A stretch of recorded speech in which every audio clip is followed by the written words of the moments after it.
Ikaw, Pedro, ang saligan ng aking simbahang banal na daig ang kamatayan.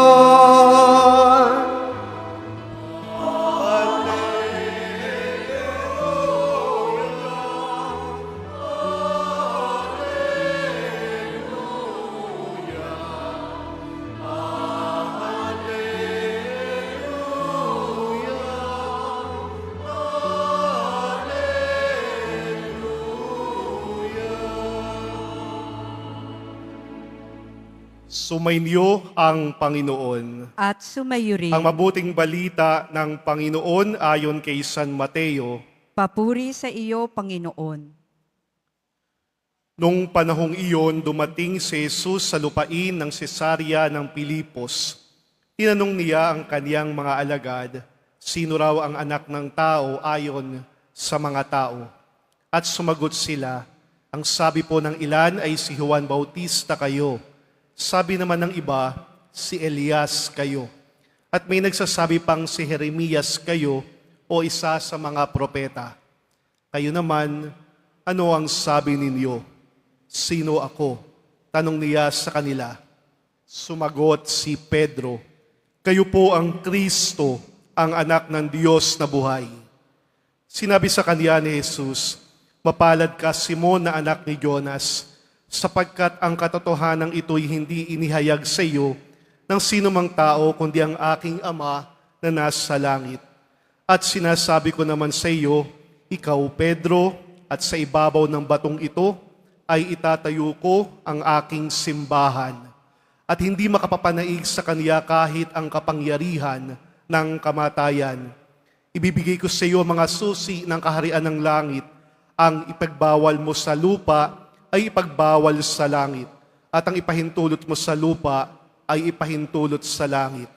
At mahigpit niyang tinagubilinan ang kanyang mga alagad na huwag sabihin kanino man na siya ang Kristo. Mga kapatid, ang mabuting balita ng Panginoon. Pinupuri ka namin, Panginoong Hesu Kristo. Magsiupo muna po ang lahat. Magandang umaga po sa inyong lahat. Sino po sa inyo dito ang may cellphone? Taas ang kamay. May cellphone, taas ang kamay. Halos lahat po kayo ay may cellphone. At alam nyo po na isa sa pinakamahalaga kapag tayo ay gumagamit ng cellphone ay yung tinatawag na Wi-Fi. Wi-Fi. Wi-Fi ho ba o Wi-Fi? Wi-Fi, no? Kapag nagpupunta tayo sa isang lugar o sa isang shop at wala tayong data, hinahanap natin yung logo o marka ng Wi-Fi. Nakasulat Y-W-I-F-I. Nakakita na po ba kayo ng ganon? Marka ng Wi-Fi. Ano ba ibig sabihin ng Wi-Fi? Ang Wi-Fi po ay hindi isang salita, kundi isang abbreviation ng dalawang salita, we at fi.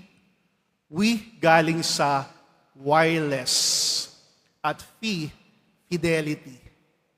Kaya nga Wi-Fi, hindi siya word, pero abbreviation. Ibig sabihin, wireless fidelity.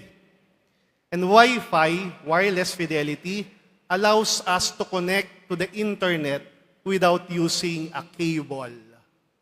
Yun yung tinatawag na Wi-Fi, marka ng Wi-Fi. Kailangan natin yan para makakonect.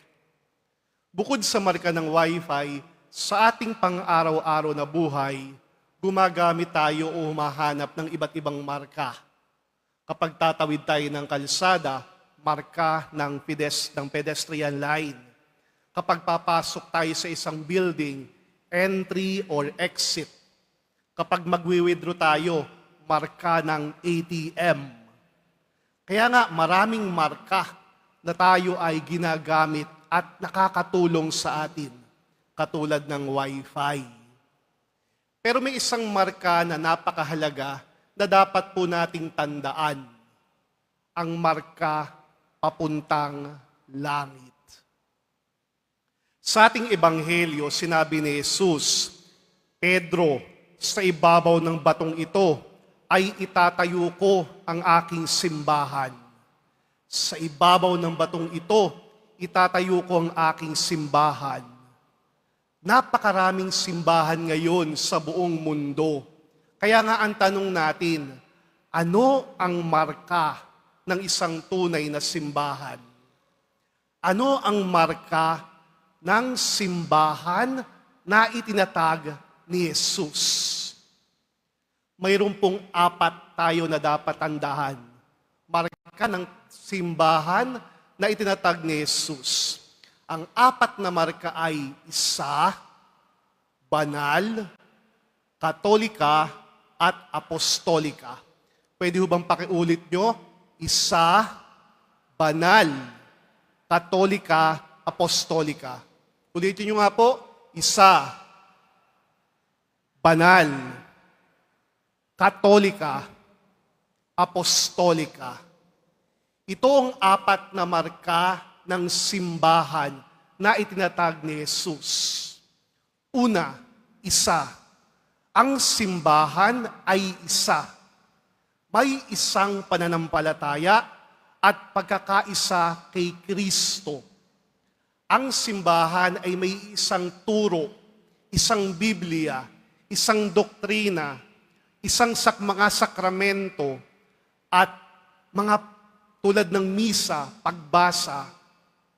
Alam niyo po, kahit saan kayong pumuntang bansa, ngayong linggong ito, sa Roma, sa Japan, sa Vietnam, sa Pilipinas, sa Cebu, ang pagbasa ngayong linggong ito ay iisa lang.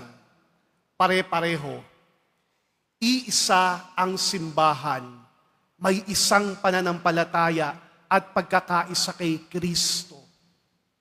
At si Jesus mismo sa kanyang mga huling araw, ipinagdasal niya na maging isa ang simbahan. Sa Ebanghelyo ni San Juan, sinabi niya, Ama, maging isa nawa silang lahat, kung paanong ikaw ay nasa akin at ako ay nasa iyo.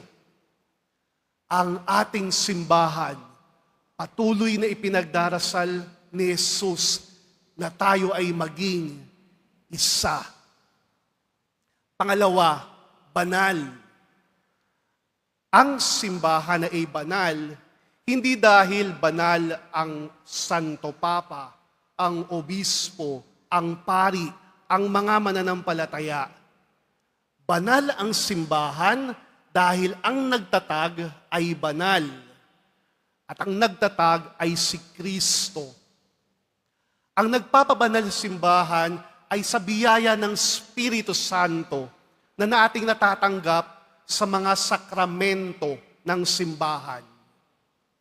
Ilan po ang sakramento ng simbahan? Ilan? 7. Ano-ano ang 7 sakramento ng simbahan?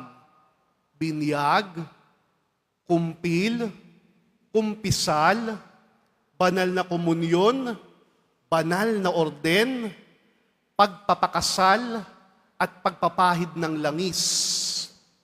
Ang mga sakramentong ito ay ating tinatanggap, naglalaman ng grasya upang tayo ay tulungang maging banal.